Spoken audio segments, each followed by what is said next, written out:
मोदी तुझसे बैर नहीं, पीपी चौधरी तेरी खैर नहीं। मोदी तुझसे बैर नहीं, देवजी पटेल तेरी खैर नहीं। दो बड़े नारे प्रचलित हुए मारवाड़ में। यही नहीं, एक और नारा, मोदी जी फिर से चाहिए, शेखावत नहीं चाहिए।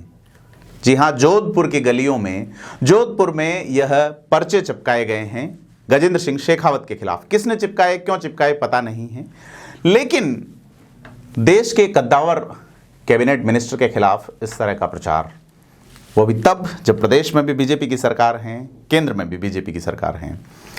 तो क्या कहना चाहता है या कौन कहना चाहता है, बड़ा सवाल है। मारवाड़ की राजनीति में फिलहाल बीजेपी के अगर सबसे बड़े कोई नेता हैं, सबसे बड़े जनप्रतिनिधि हैं, तो वो गजेंद्र सिंह शेखावत अपने पद के हिसाब से माने जा सकते हैं। ऐसे में गजेंद्र सिंह शेखावत के खिलाफ का यह प्रचार किस तरीके का रंग दिखाएगा लोकसभा चुनाव में, इस पे बात करेंगे। नमस्कार, मैं प्रदीप हूं, आप थिंक 360 देख रहे हैं। जोधपुर राजस्थान या मारवाड़ में अगर खास करके कहें तो एक ऐसी लोकसभा सीट है जहां दलितों के लिए एक भी विधानसभा आरक्षित नहीं है। 8 सीटें हैं, जिनमें से 7 जोधपुर जिले की हैं और 1 जैसलमेर जिले की पोकरण सीट है। तो अगर देखा जाए तो यहाँ गजेंद्र सिंह शेखावत जो हैं वो 2014 और 2019 में लगातार 2 बार सांसद बने हैं लोकसभा के लिए। इससे पहले 2009 में चंद्रेश कुमारी सांसद रही हैं जोधपुर से। इस सीट से जसवंत सिंह जसोल भी जीते हैं, अशोक गहलोत 5 बार सांसद रहे हैं, जसवंत सिंह बिश्नोई सांसद बनते रहे हैं भाजपा के टिकट पे। ये इतिहास है जोधपुर का।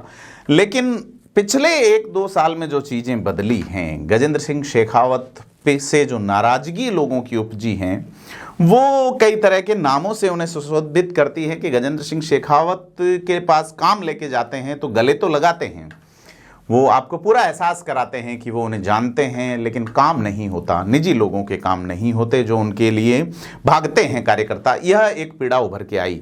इससे पहले जोधपुर में जब भूंगरा का कांड हुआ, जिसमें गैस त्रासदी थी, उसके बाद में अलग तरह का माहौल बना। बाबू सिंह राठौड़ को बेइज्जत करने वाला वह मामला जो जिसका मैं जिक्र कर रहा हूं, वो सामने आया था एक सभा में जहां देश के रक्षा मंत्री राजनाथ सिंह मौजूद थे और उन्होंने फिर अनुमति दी कि बाबू सिंह राठौड़ को बोलने दिया जाए। गजेंद्र सिंह शेखावत की मौजूदगी में ही माइक छीनने की कोशिश भाजपा के एक पदाधिकारी ने की। लगातार विधायक रह चुके बाबू सिंह राठौड़, जो कि शेरगढ़ विधानसभा क्षेत्र से आते हैं, उसी छात्र संघ के अध्यक्ष रह चुके हैं जिसके गजेंद्र सिंह शेखावत रह चुके हैं। उसी छात्र संघ के एक और अध्यक्ष रहे रविंद्र सिंह भाटी, और गजेंद्र सिंह शेखावत के बीच अदावत किसी से छुपी नहीं है। यह अंदरूनी चीजें हैं। इसके अलावा जिस तरह से बीते 5 साल में अशोक गहलोत से सीधी टक्कर ली, गजेंद्र सिंह शेखावत और अशोक गहलोत के बीच सीधा मुकाबला हुआ, चाहे वो संजीवनी का मामला रहा हो या उसके अलावा गजेंद्र सिंह शेखावत की स्वर्गीय माताजी और उनकी पत्नी, उनके पिताजी समेत तमाम लोगों को संजीवनी प्रकरण में, हालांकि किसी तरह के एफआईआर में नाम के अलावा सबूत और इसकी बात सामने नहीं आई है। फिर मानहानि का मामला गजेंद्र सिंह ने दर्ज करवाया, ऑडियो टेप लीक वाला। कुल मिला के 5 साल तक गजेंद्र सिंह शेखावत और अशोक गहलोत के बीच में एक राइवल चलता रहा है। तो क्या ये पोस्टर उस राइवल से आए हैं? क्या ये कांग्रेस की चाल हैं या उनकी चाल हैं जो बीजेपी में हैं और गजेंद्र सिंह शेखावत को यहां से नहीं चाहते बतौर सांसद?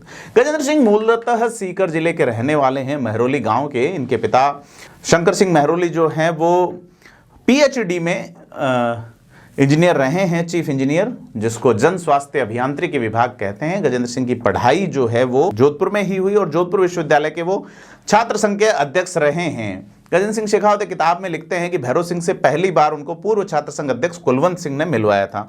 कुलवंत सिंह राठौड़ भैरव सिंह शेखावत के रिश्तेदार हुआ करते हैं और वो भी छात्र संघ के अध्यक्ष रहे हैं और राजनीति में गजेंद्र सिंह शेखावत से सीनियर थे। कुलवंत सिंह अब राजनीति में सक्रिय नहीं हैं, लेकिन चूंकि ये पुरानी बातें हैं, गजेंद्र सिंह शेखावत लगातार 2 बार से सांसद हैं। अपने काम के चलते उन्हें पिछली बार कृषि राज्य मंत्री का दर्जा दिया गया था, जिम्मेदारी दी गई थी, और इस बार देश का जल शक्ति मंत्री बनाया गया और घर घर जल पहुंचाने की जिम्मेदारी मोदी सरकार ने उनको दी। बड़ा अहम मंत्रालय, और इस अहम मंत्रालय के मंत्री गजेंद्र सिंह शेखावत से जोधपुर में क्या नाराजगी है या साजिश है, एक बड़ी चीज है। लोगों का यह कहना है कि गजेंद्र सिंह शेखावत उनके काम नहीं करवाते।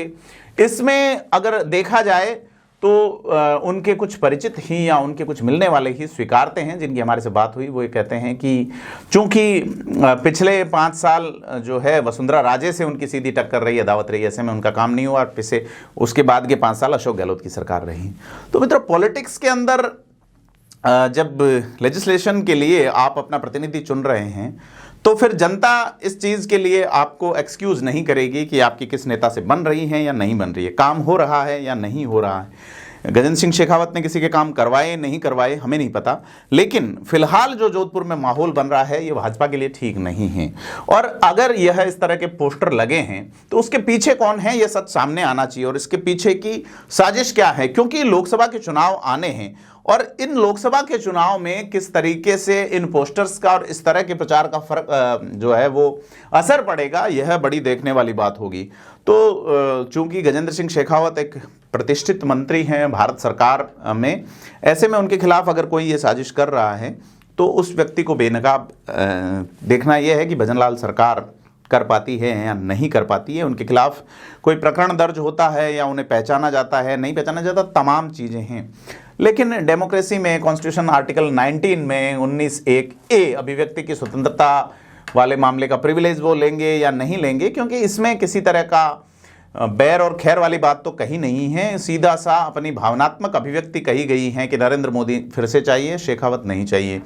अब देखना है कि राजनीतिक लोग और उसके बाद अगर ये मामला किसी तरह की इंक्वायरी में जाता है तो फिर ब्यूरोक्रेसी के लोग इस मामले को किस तरह से लेंगे, यह देखने वाली बात होगी। लेकिन तमाम चीज़ें ये है कि जोधपुर की राजनीति में अब चावल जो है वो खत बता रहे हैं। जोधपुर में बीजेपी से क्या गजेंद्र सिंह शेखावत ही अगले उम्मीदवार होंगे? आप क्या सोचते हैं? हमें कमेंट बॉक्स में बताएं और वीडियो को लाइक, शेयर, सब्सक्राइब जरूर करें। धन्यवाद।